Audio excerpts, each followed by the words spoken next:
It has been nearly 2 years since the world found itself on lockdown at the very beginning of a pandemic that would change our lives drastically.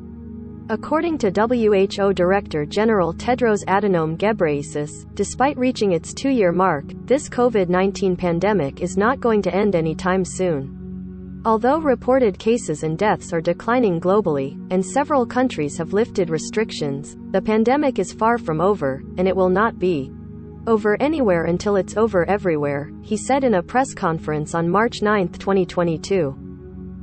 WHO Director General Tedros Adhanom Ghebreyesus.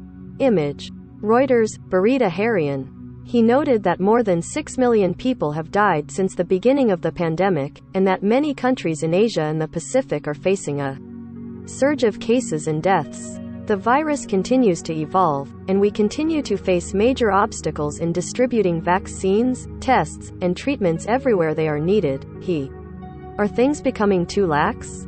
Image. Lim Hui Tang, Reuters.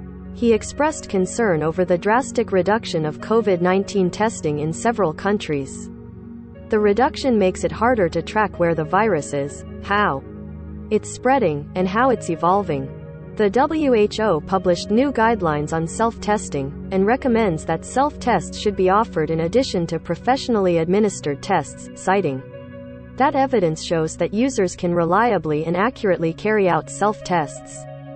He hopes that the guidelines would help in increasing access to testing, which can be too expensive for low-income nations.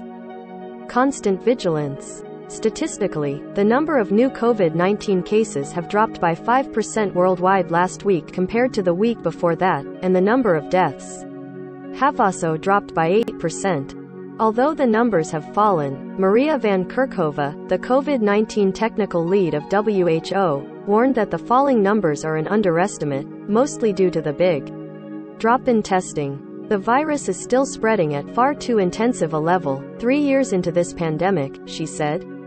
Even though we are seeing declining trends, there were still more than 10 million cases reported at a global level last week. We have to remain vigilant. But as more borders open up around the world, and less mandates are implemented, one can't help but wonder if the world will just have to move on, and live out our lives with the virus. What do you think? Read more life stories. Even mild COVID-19 infections can cause brain damage, study shows. Khairi Jamaluddin. Time for Malaysians to live alongside COVID-19. Malaysian-made antigen rapid self-test kit scores 100% accuracy rating. Cover image sourced from Fabrice Kofrini, Reuters and Hari Anggara, Malay Mail.